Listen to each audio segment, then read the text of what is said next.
Okay, in chapter 11, Paul continues to defend himself, and he really starts to light into these false apostles and even to the Corinthians for believing them. He says, "You happily put up with whatever anyone tells you, even if they preach a different Jesus than the one we preach." And this sounds a lot like Galatians chapter 1, or a different kind of spirit than the one you received, or a different kind of gospel than the one you believed.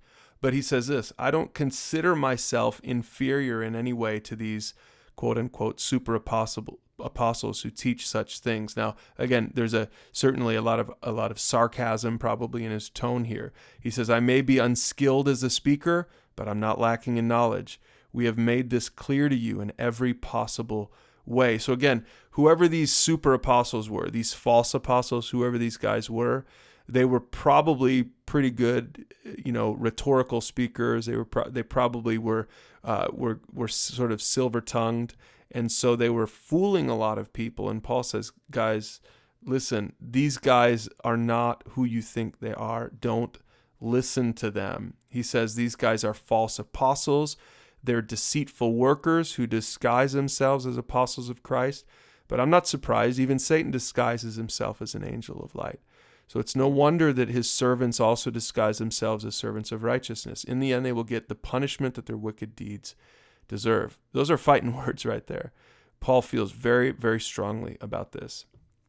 And he goes on, and then he kind of just says, okay, listen, okay, they're bragging. All right, I'll brag too.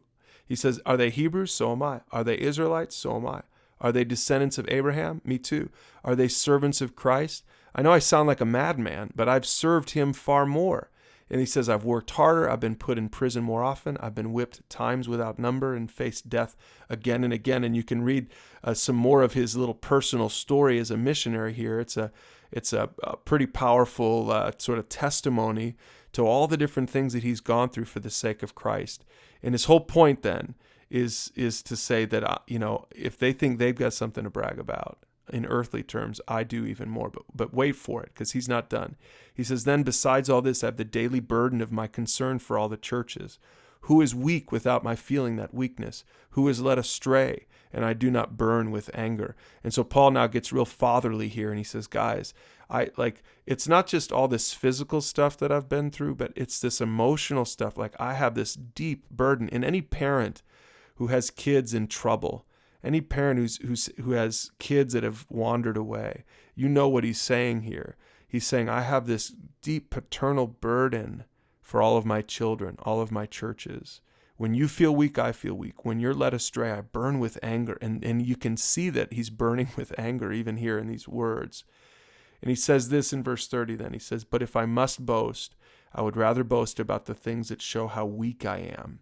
And so he says, at the end of the day, I'm not going to boast in my own authority, because I recognize that I am nothing and Jesus is everything. And he's going to pick up on this in the next chapter, but he's going to start talking about it right here. So 2 Corinthians 11, a lot of passion in Paul's voice, in his tone. So go ahead and read it for yourself, and then we'll see you tomorrow for chapter 12.